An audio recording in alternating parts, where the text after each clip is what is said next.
What's up, YouTube? This is Too Raw for TV.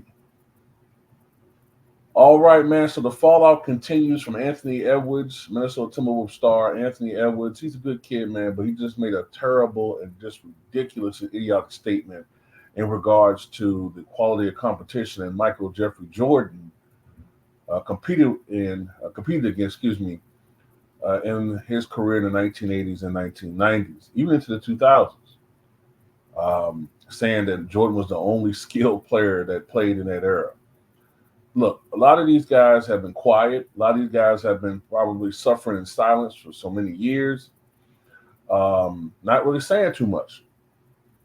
But behind the scenes, they have not cared for and didn't particularly um, enjoy a lot of the increasing disrespect that's coming from pundits uh, and players and so-called experts about the quality of skill in the Jordan era. So we saw Magic Johnson and what he said recently. You know what I'm saying? I already did a video about that. Kevin Garnett. Kevin Garnett, who played from 1995 to 2016. So he played in the Jordan era. He played in the Kobe era. He played in the LeBron era. So this guy is qualified more than anybody to speak on the quality of competition in the Jordan and Kobe eras. And he spoke about this recently on his podcast with Paul Pierce. I think it's called The Ticket and the Truth or something like that. But anyway, that's what he had to say.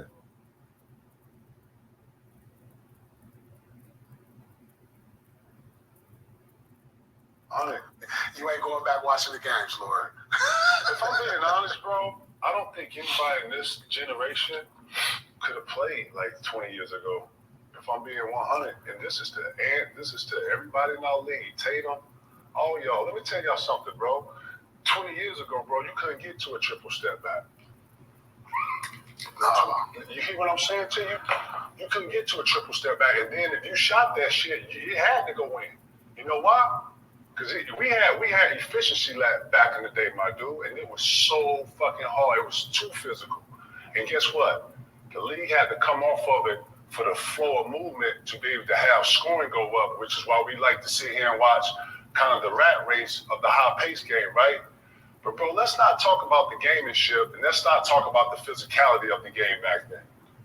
Real shit, because I only think half these kids in the league could have been on an NBA team 20 years ago. Straight up. The locker room was too, it was too grown. You know what I watched too? You know what I watched? Grown. It was two of them. It was too much of a fraternity. You know what I'm saying? Like, yeah, man. Just the handshake. No, bro, it was a different vibration. David Stern did a great job of taking all of the physicality out of the game. You understand? Freedom of movement means freedom of movement. Man, back in the day when you had to get by Paul, because Paul was squared up with you and ready to slide, and then he could body you, he could poke, he could use his hands, but I can use my hands. I can fight through a screen. Bro, the shit that we saw in the Olympics was similar style play when the guard can ride you damn near over the pick. Yeah. And if you don't know how to get out of that, and a nigga like Holiday, when he come out and he get over, he there. Right. So if you go to cross him, bro, you don't even. That's what I'm saying, bro. Man, the levels in which you had to be not only strong enough but skilled enough to get by this nigga in front of you. You understand? And then they ain't never seen a 6'7" Rodman. Yeah. Look, man. This is what all of us been alluding to, man. People say we hate. We know what we watched, man. I know what I watched. And by the way, I might be in the minority here, but I enjoyed the 73-70 Miami Knicks games, Heat Bulls games of the late 90s. I'm sorry, man. I mean, look, everybody, every once in a while, yes. I did see back in the day, when I was growing up, right, middle school, high school, and everybody my age, you know what I'm talking about. We used to call those high-scoring games, back then a high-scoring game was like 115, 110, 120, 118. Every now and then the game went to overtime or double overtime. It might hit 140. You didn't have no 170, 160 games like that back then. That was unheard of. Not in the 90s. But we call that West Coast basketball.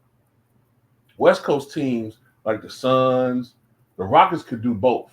That's what made them great and two-time champions. They could play that up tempo, California type scores back then, but they could also play that 90s East Coast grind out basketball. You know what I'm saying? But yeah, the Denver Nuggets, you know what I'm saying? The Kings, the Lake Show, the Warriors back then when they're good, they tend to have those higher scores. The East Coast was known as the more physical conference, the Eastern Conference. The Bulls, the Knicks, you know what I'm saying? The Pacers, the Heat. That was the style of basketball that I prefer watching. I like to see a dude have to earn his baskets. You know what I'm saying? That's why you might look back in the 96 scoring leaders and you see a lot of dudes averaging 22, 21, 20, but I have more respect for those guys than some of these dudes averaging 30 because I know if you took some of them dudes who had to work hard, like KG saying, to get those 20, 22 points a game, you put them in today's NBA, these guys will be averaging 30 points easy. I can only imagine how good Glenn Rice will be today. I can only imagine how great Reggie Miller will be today. He don't got to run through screens all day to get his shot off and surround Reggie with some guys who are offensive threats who can shoot. But did you hear what he said, though? This is what these guys really think, but they don't say just, because they try to be respectful. But I'm telling you, man, Anthony Edwards disrespected a lot of people, a lot of players with what he said, man. That was disrespectful, bro. To say that there was no skilled players and Michael Jordan's competition for him. That's the most disrespectful thing I ever heard an NBA player say ever. Ever. Like a professional player, ever. And the fallout continues. You heard him say half these dudes wouldn't even be on a roster. And I agree with him. Half these guys would not be on a roster back then.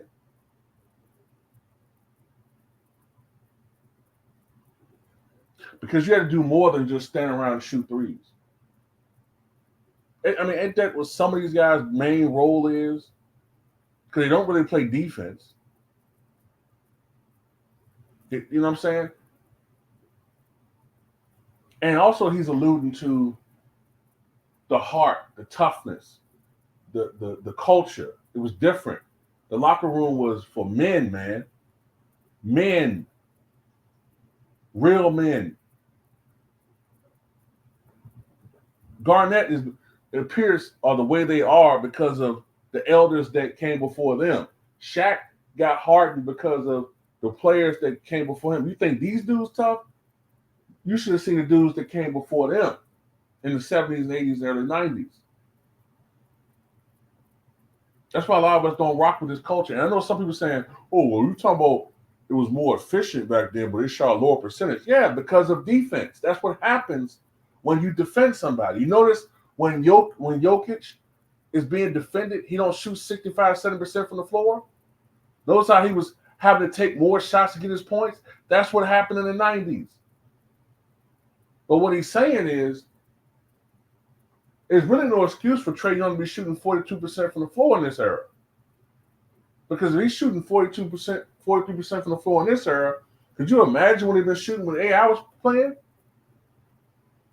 Remember Larry Bird in the 80s said, if a player is shooting 45% from the floor, he's not starting, or he might get benched.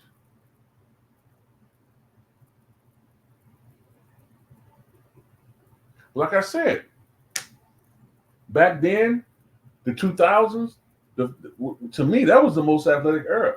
You had to have skills to be able to score. You had to have ball handling ability. You had to have a quick first step if you were a primary scorer to be effective. That's why all the best scorers perimeter-wise, for the most part, had athleticism. Kobe Bryant, Tracy McGrady, Dwayne Wade, LeBron James, Allen Iverson.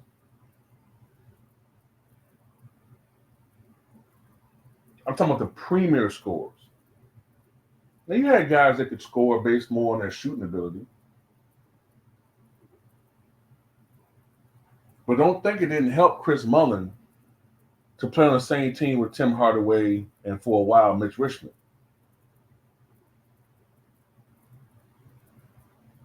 And if you didn't have that quickness, you had to have high basketball IQ and craftiness. As we see now today, basketball IQ is something that's very, very rare. You know what I'm saying? But yeah, man, these dudes they felt very disrespected by what Anthony Edwards said, man, and the fallout continues.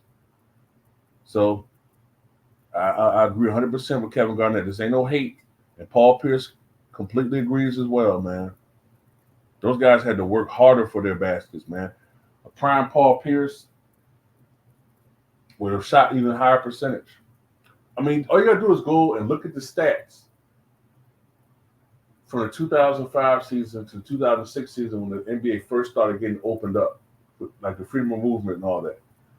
You'll notice if you look at your favorite offensive players from 2005, 2006, they all saw either an increase in points per game and or their efficiency went up. Allen Iverson, before 2005, 2006, shot 42% from the floor. 41% from the floor.